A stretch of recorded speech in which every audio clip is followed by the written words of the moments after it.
with another big deadline on Friday. Are there any salary arbitration eligible players that might get non-tendered? Let's talk about it all today on Locked On Tigers.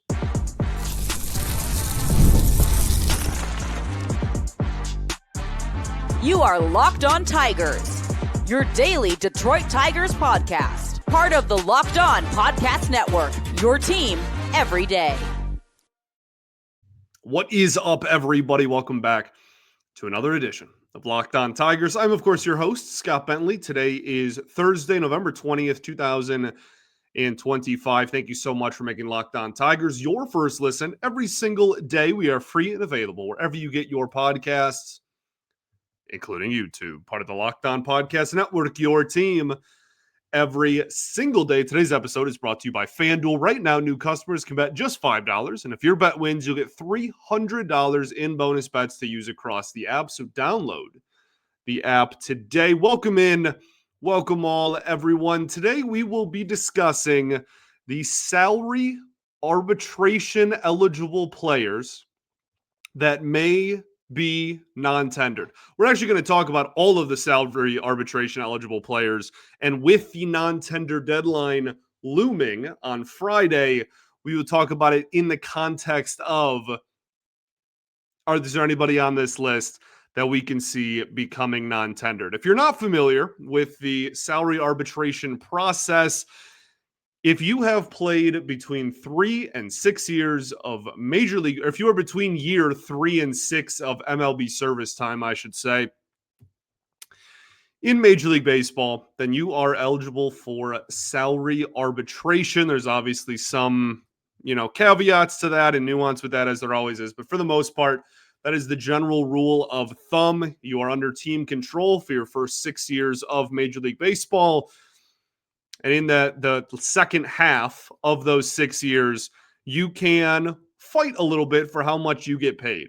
In the first 3 years, you have very little wiggle room. And most teams just give out league minimum contracts or close to league minimum contracts to those players that are in the first 3 years.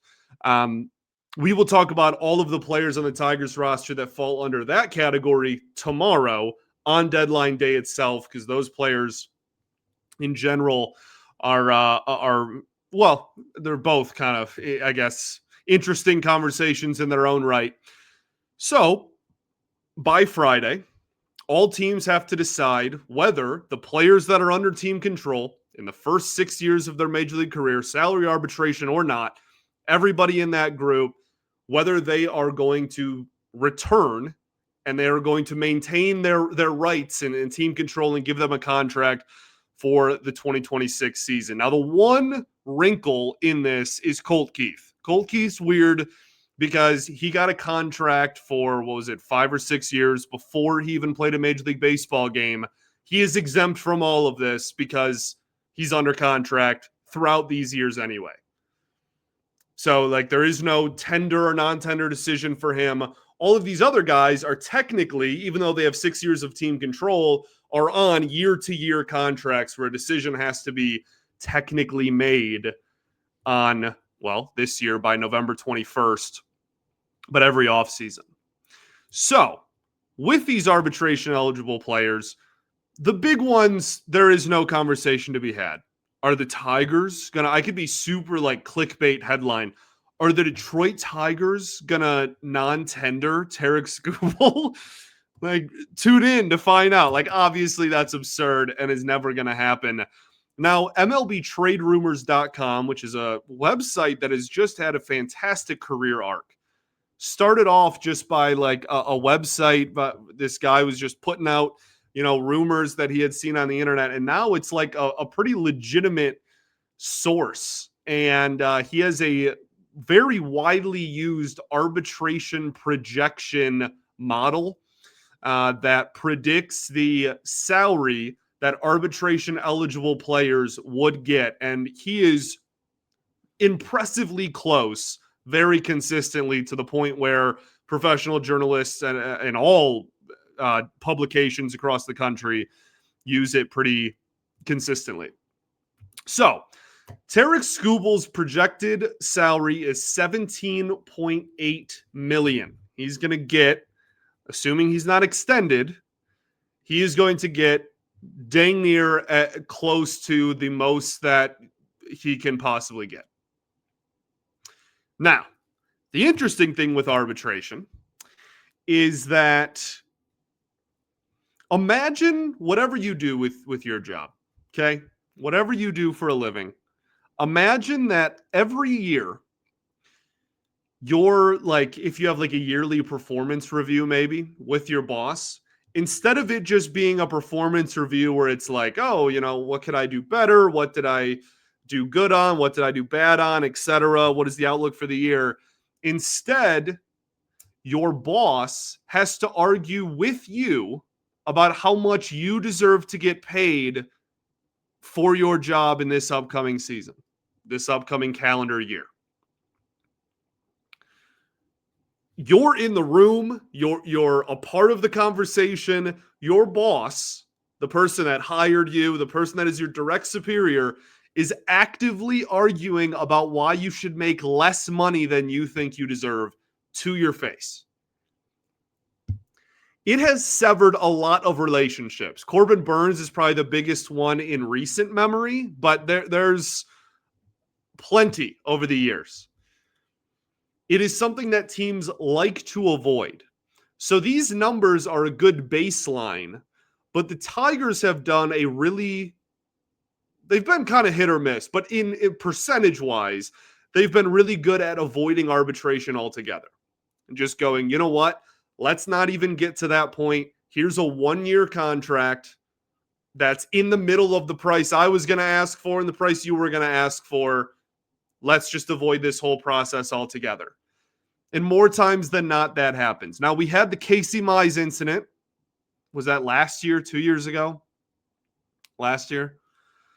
Where they, were on the cusp of arbitration over like a few grand, which in the grand scheme of things for a baseball budget is kind of ridiculous in my opinion. And the numbers do not get exchanged on, the team does not have to express how much money they're going to, argue for the upcoming season. And the player doesn't have to submit their requested salary until usually it's like the second week of January.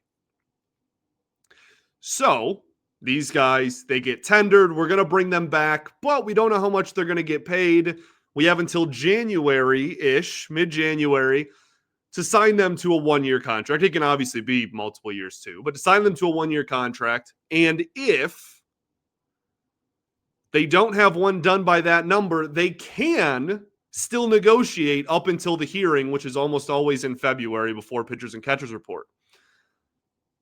That being said, the Tigers have been pretty clear about how they do not like to negotiate contracts after that deadline in January has passed. It's very arbitrary. They totally could if they still wanted to, and it's completely a negotiation tactic, and we should all realize that. But that is a stance that they have taken, so something else to keep in mind as well. Tarik Skubal, the first player we talk about, because it's just so obvious, like they're not obviously not going to non-tender him. This is his last year of team control, as has been very well documented by everybody in the planet. So yeah, he's going to get somewhere between 17 and 20 mil, and then he's gonna, whatever happens. But I can't imagine that the Tigers are going to be in a hurry to drag Tarik Skubal, given they're hopefully trying to extend him into an arbitration hearing. So I would imagine they will avoid that with a 1-year deal at some point over the next 2 months. Let's talk about the rest of the players on this list and where they fall on the potential to get non-tendered, potential to come back, arbitration, etc. We will do that right after this. First, though, going to talk to you all about our friends over at FanDuel. The NBA is back. There's no better place to get in on the action than FanDuel, the official sports betting partner of the NBA. Even if you missed the start of a game or want to ride the hot hand, FanDuel has live bets on everything from who will score next to fourth quarter comebacks. Plus, you can even combine your live bets into a same game parlay for a shot at a bigger payout. It keeps everything exciting, especially when your team is making the late push.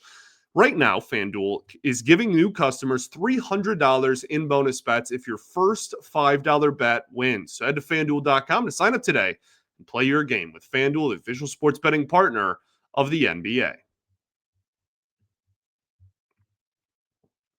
All right, everybody, welcome back here. Segment 2, Locked On Tigers. Appreciate y'all for tuning in, as always, making us your first listen every single day. Shout out to the everydayers that do tune in every day, and we will, of course, be back tomorrow as we talk about the non-tender candidates that are not salary arbitration eligible as we head into that big, important Friday deadline where a whole new influx of free agents will be added into the free agency pool, some of which may just be Detroit Tigers. So thanks for tuning in and making the Locked On Network the #1 sports podcast network. Talked about Tarik Skubal. Let's talk about literally everyone else. So the next big name I think on here is Casey Mize, because he is also at 1 year remaining until he is a free agent already, which is wild to think about. He had the weird situation with, the team that I mentioned earlier, and then there was like a 1 year deal with an option for another one, and he didn't he opted out, but then got a raise, and it was like just been a weird last couple of years in terms of his contract situation. The injury, obviously, a big part of that. Yeah, I mean, he's obviously not going to get non-tendered. He's a big part of what this team wants to do this year. I think the bigger question with me, projected salary is $5.4 million for the upcoming season, is A, how close to accurate is that? And B, are the Tigers in a position where they want to give Mize a contract beyond this season? Or is there still too many question marks surrounding his health and the consistency of play over the last few years where they are not 100% sold on giving him a multi-year deal? That is my question, if you will. So interesting to kind of keep an eye on that. But again, like we obviously, we're always going to talk about Skubal being a free agent next year. Casey Mize is at the present moment as well. Jake Rogers, also a free agent next season. I think that this one, his projected salary is $2.9 million. He's not going to get non-tendered. I know some people are frustrated with the offensive production and whatnot. You really got to contextualize that a lot more. Like, you look around baseball, there are very few, if any, teams in baseball that have two legitimate offensive producing catchers. If you have one that can hit and play defense, which the Tigers do, and a lot of other teams can't even say that, the other one, if he's just really good at defense, is good enough. And while Rogers has, I don't think, ever fully blossomed into like the elite defender that maybe was bestowed upon him pre-Tommy John and when he was in the minor leagues, is certainly still a plus defender behind the plate. And at a projected salary of $3 million for the upcoming season, the Tigers, I don't think, are in any way, shape, or form like thinking in the front office, like, wow, can we upgrade backup catcher for a guy that, like, Dingler's the 1A, like, pretty comfortably. Rogers is going to play once, maybe twice a week. So I think that they're fine with Jake Rogers' level of production, even if that does, frustrate people sometimes, which I get. And you got 1 year left until he is a free agent as well, his last year of arbitration. So those are all the guys that are going into their final years of team control. The only one that was originally on the list was Tanner Rainey, but he was removed from the 40-man roster. On yesterday's show, we talked about that, so that will likely not be something that the Tigers will have to worry about. Moving into the players with 2 years of control left, that is Will Vest, Zach McKinstry, and Matt Vierling. Will Vest's projected salary is 3.3 mil. I don't think this is much of a conversation at all. I think he obviously is not going to get non-tendered. He'll be brought back. They will try to avoid arbitration. He was arguably the best reliever on the team this past season from opening day to game 162. There is really no conversation to be had there. McKinstry and Vierling are a little bit more interesting, but I still think are relatively easy conversations. McKinstry's projected salary, 3.5 mil. Matt Vierling's just 3.1 after the injury-riddled season in 2025. We'll start with Vierling. Lynn Henning said that he thinks that Matt Vierling is going to get non-tendered. And Lynn Henning's been doing this for a long time. Say what you will about him. I know a lot of people have a lot of opinions on Lynn Henning. He is connected and has been covering the Detroit Tigers in the game of baseball for longer than I've been alive. So I have nothing but respect for him. I would be floored. I would be absolutely flabbergasted if Matt Vierling was non-tendered. I think this front office absolutely loves him. I think that he was one of the more valuable and productive players on the team when he played in 2024, and his shortcomings this year were due to injury. Now, the only caveat in that is if the doctors are like, hey, he's never going to play a full season ever again in his life, then maybe that's a different conversation. And the Tigers are like, you know what? We don't want to touch this. But with still 2 years of team control left, and for the level of production he output in 2024, I would be absolutely stunned if Matt Vierling was part of the non-tender group that we find out about by Friday's deadline. But something to keep an eye out for, because someone, again, who has covered this team for a long time, he insinuated that could be something that he's looking for. I do not see it, but we will keep an eye on that. Obviously, like I said, projected salary 3.1 mil.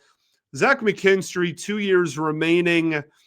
No matter what your opinion of Zach McKinstry is, I feel like this is kind of a no-brainer to take. Not because it's a guy that should be playing 162 games. I've said my piece on that a million times. I think he's far better suited in the super utility role when a righty's on the mound, et cetera, et cetera. But like, he proved his value, especially certainly in the first half of this year, if nothing less. I think even if you don't believe that there is room on this roster for Zach McKinstry on opening day, or for the third or even fourth year now where you'd be going into of the Zach McKinstry experience in 2026, it still makes far more sense to sign him to another 1-year deal and then potentially slap him on to a trade if that is the route you wanted to take and you wanted to get him off the 40-man roster by opening day. The value of a guy that was, had even ignoring the second half, right? Like, just had, or I guess even including the second half where he was, the production fell off a cliff. For a guy that just performed how he did in the first half, you pick that up, and if you want to move him and create space, then you do it that way. Next up, we have the players that have 3 years of service. That is literally everybody else. As I mentioned, if you have fewer than 3 years, then you are not salary arbitration eligible. There is some exceptions to that, as well, as there always is, because everything has to be complicated. The Super Twos, they call them, that are among the best players with just under 3 years of service. There's always a cutoff line there. I don't believe the Tigers have any Super Twos this year. I think Akil Baddoo back in the day was a Super Two. They've had a couple over the years. And those are just, again, Super Two is a really fancy way of just saying the players with fewer than 3 years that are given the ability to go to arbitration. So let's talk about all of the players left on this list right after this.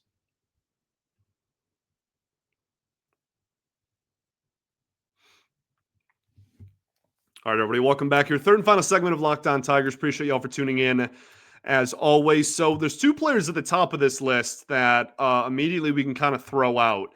One is Alex Lang, and the other is Jason Foley. The two back-end relievers that have kind of come up through the system together and pitched together for a while. So that's kind of sad to see on paper their names next to each other. Alex Lang's projected salary was only $900K, league minimum. He hadn't pitched in a year.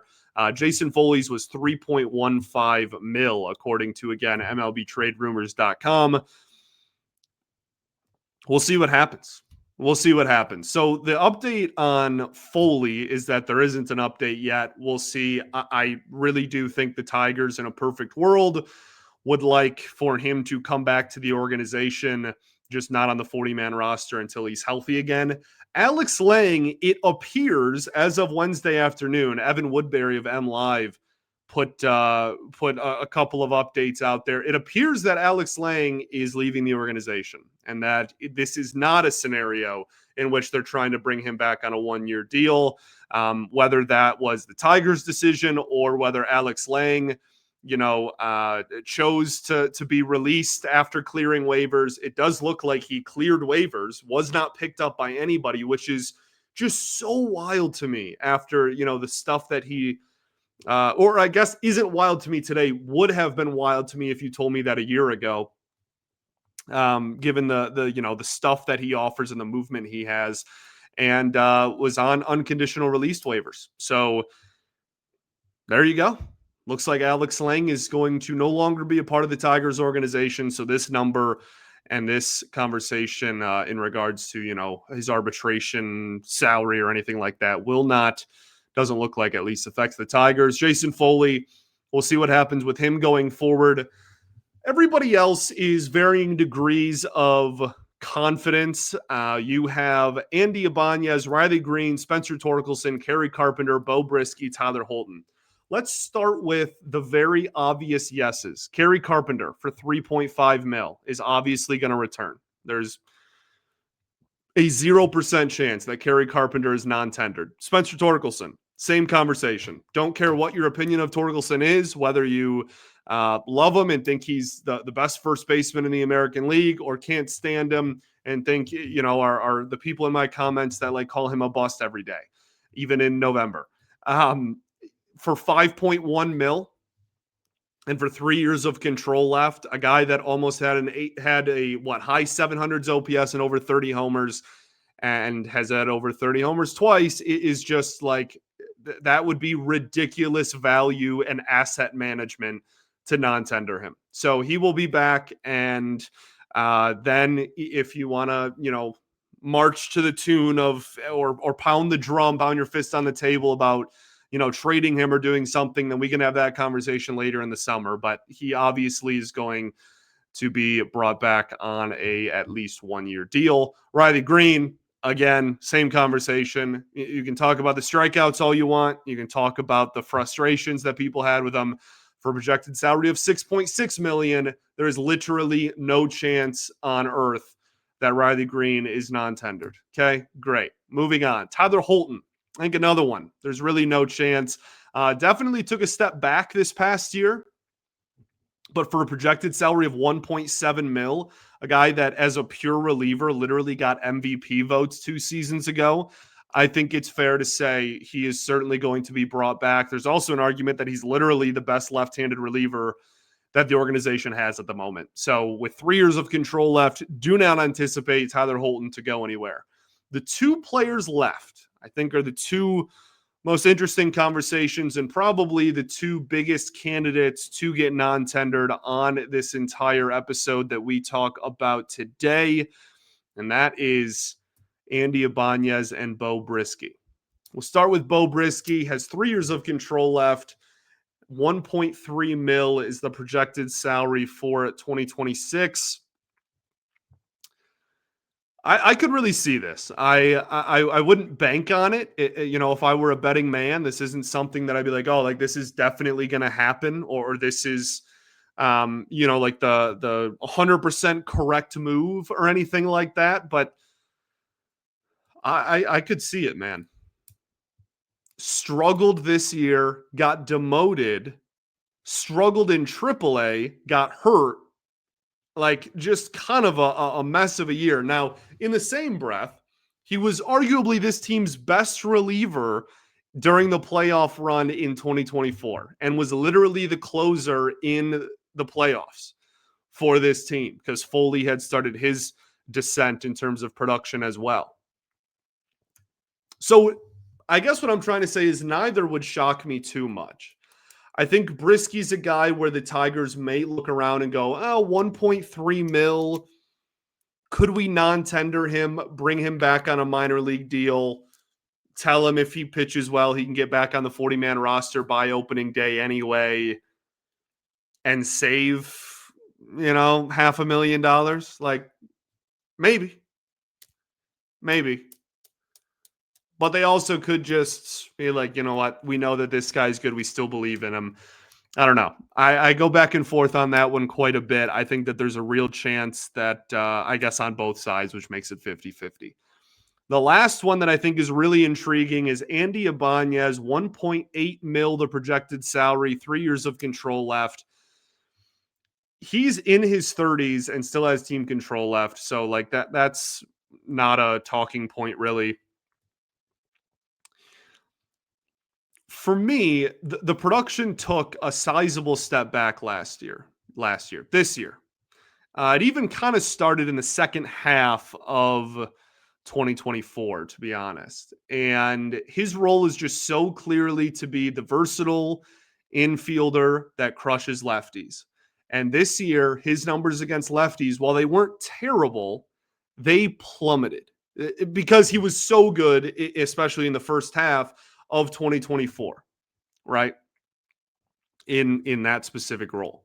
He mashed lefties. This year, he was like a league average hitter against lefties and then was well below league average still against righties. I think with the addition of Hao-Yu Lee, who is an infielder that plays second, plays third, is a righty, and crushes left-handed pitching and doesn't hit right-handed pitching very well. Like, I don't want to say the writing is on the wall because the Tigers clearly love Andy Ibáñez and they very easily could just be like, you know what? We're going to have both of these guys on the roster and we'll see what happens in spring training. Then so be it. Then all of these guys we talked about today that haven't already been removed from the 40-man roster will just come back and there you go. You wipe your hands clean and that's the end of the conversation. But it is literally the exact same profile. Like literally the same profile. The only difference is that Hao-Yu Lee walks more. That's a plus for him. So it would not shock me if Andy Ibáñez was non-tendered, I guess is my point, based on his production this season. As I already said, though, the Tigers clearly absolutely love Mr. Ibáñez, as I have learned to over the years as well. I think that he's just an absolute gamer. I really do adore him. And if this is, the end of the Tigers Andy Ibáñez experience, then I wish him nothing but the best. I'm sure he'll find some work elsewhere, but we'll see what happens.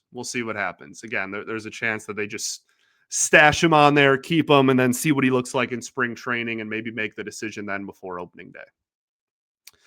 Thanks for making Locked On Tigers your first listen every single day. Shout out to the everydayers that do tune in every day. And we will, of course, be back tomorrow talking about all of the non-salary arbitration eligible non-tender candidates and kind of sending you into that deadline with a complete rundown and set of predictions and whatnot. So we will do that tomorrow. Peace and love. Going to therapy's dope. I'll catch y'all then, baby. Go Tigers.